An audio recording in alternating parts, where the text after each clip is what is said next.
Hey gang, how is everyone doing out there? It's just about summertime. Ready to hit the beach? Well, be careful and stay responsible. May your travels be pleasant. So, in today's episode, I'm going to talk about all the places I have lived in my life. In my early life, I didn't move very much, but much later I moved practically every year. So let's start. So, as I already mentioned, I was born in February 1980 in Queens, New York. I lived in Ozone Park until I was 3, so I have no memories of that home other than vague shadows. As I was told, it was a very big house.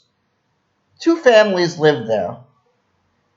The other family were friends with my family, but I was far too young to be able to fully appreciate it. I was also told that the house was haunted, but take it as it is. Then, when I was 3 years old, my family moved to Long Island, New York.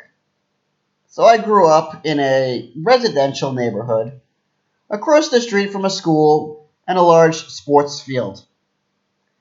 Beyond that was a forest with two ponds, which incidentally gave my elementary school its name. I should also note that my family was Catholic, but the neighborhood was predominantly Jewish. Many well to do people that wanted nothing to do with my family. We were civil, but not necessarily friendly with our neighbors.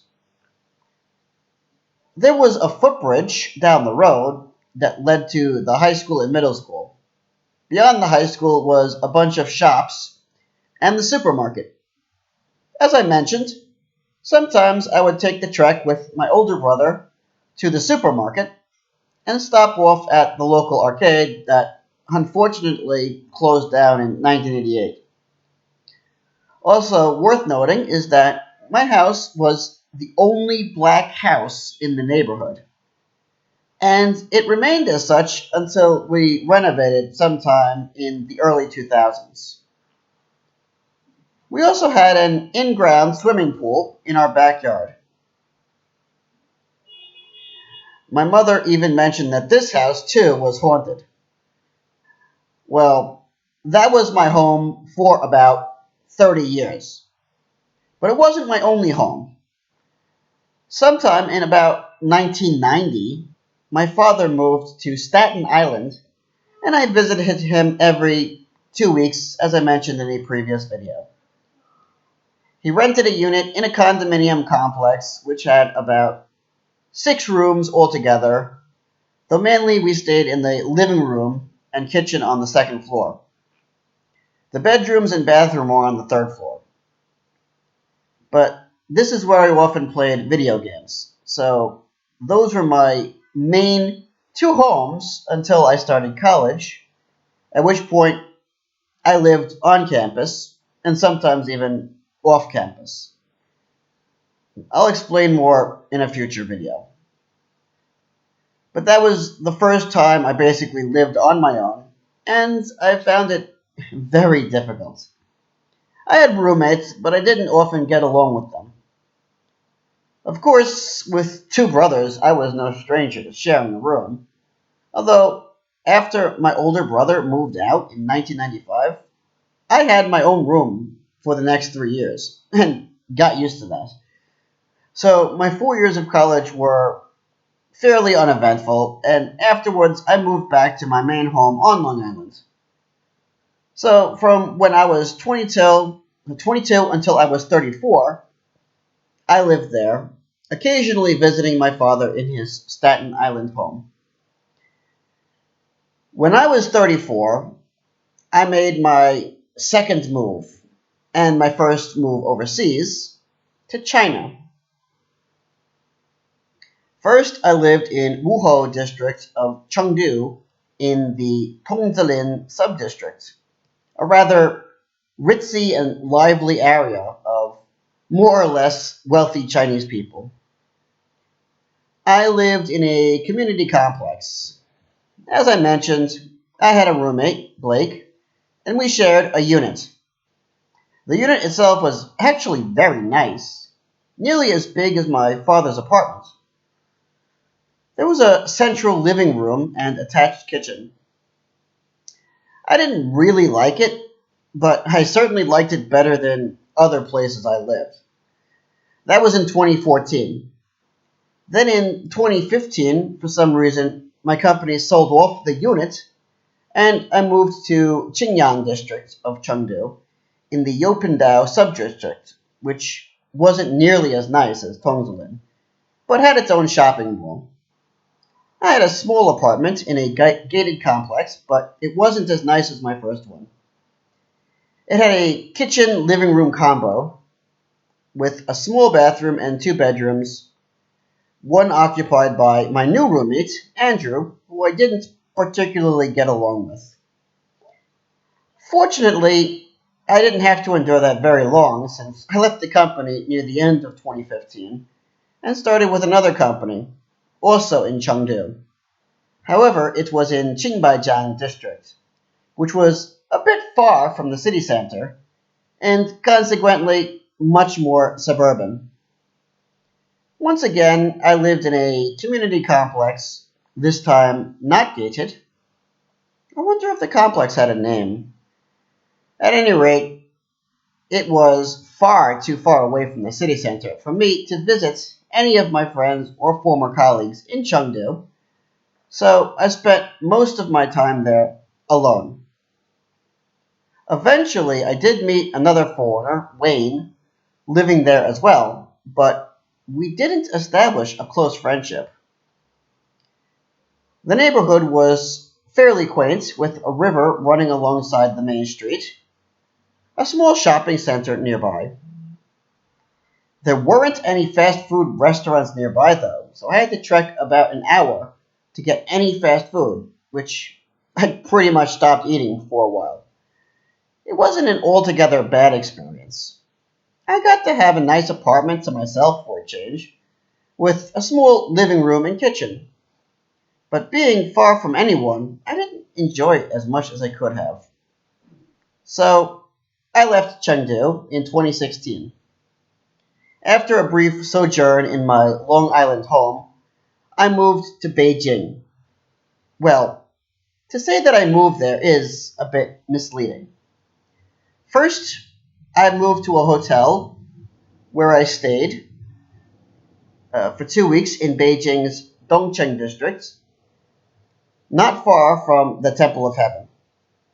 Here I acclimated myself to life in Beijing before my company moved me to another hotel, also in Dongcheng district, in the Hupingli subdistrict, a bit nearer to where I would be working.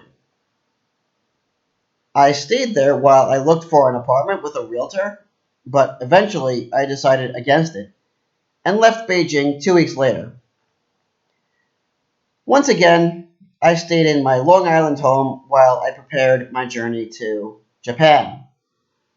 I moved to Japan in December 2016. First, I stayed at a hotel in Shinjuku overnight before taking the train to my new home in Sagamihara City of Kanagawa Prefecture in the Higashirinkan district. One word to describe this apartment is small. It was literally just one room, a bedroom living room combo. The kitchen was basically the main hall connecting the foyer with the bedroom, and the small bathroom to the side.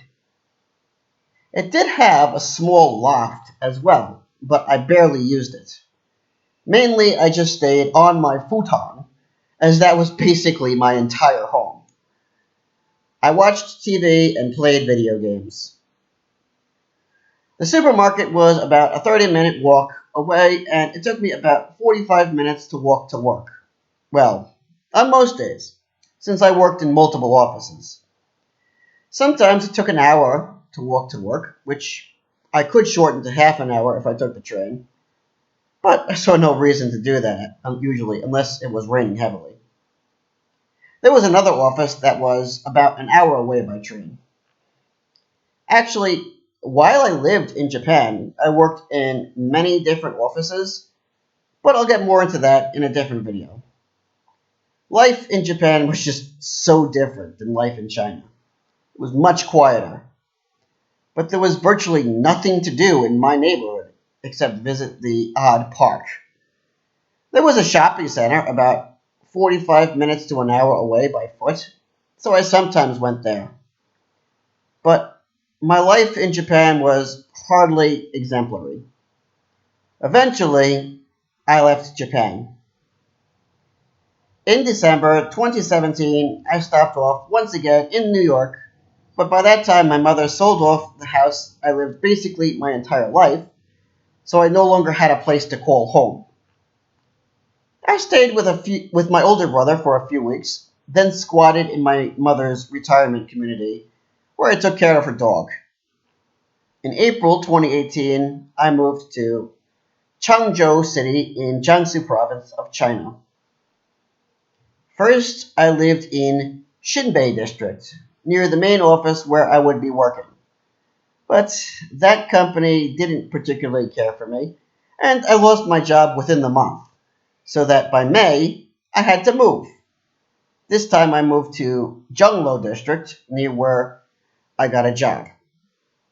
This particular company had 3 offices in the city, with the Zhenglo office being the most prolific. Actually, the area was fairly nice, and my apartment was a decent size. So I got used to living and working there, but not for long. By October, the school changed my main office location, and I had to take a bus about an hour's journey each way to get to work. So I decided to move nearer that office to cut down my commute time.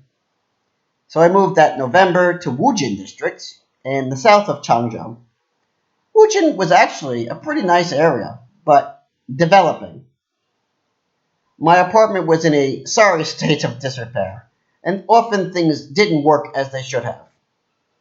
It was a bit smaller than my previous home, but it was my home. At least I had a separate kitchen that was adequate. So I lived there for about 6 months. Then I got a new job in Jinan, so I moved there to Changqing District, which was a suburb of the city. So, like when I was in Qingbaijiang, I was fairly far from the city center and consequently far from anything foreigner friendly. My apartment was small, with a small bedroom living room combo and a kind of kitchen grotto. Once again, the area was developing, but I got fairly used to this kind of living. Constant construction. It wasn't too noisy at first, but it got steadily noisier. Well, it's my home, but I wonder where I will end up next. Who knows? If you like this content, be sure to leave a like and subscribe, share, or comment if you so choose. And if you are so inclined, feel free to support me on my Patreon, link below. Thanks again for your time, always appreciated, and I'll see you next time.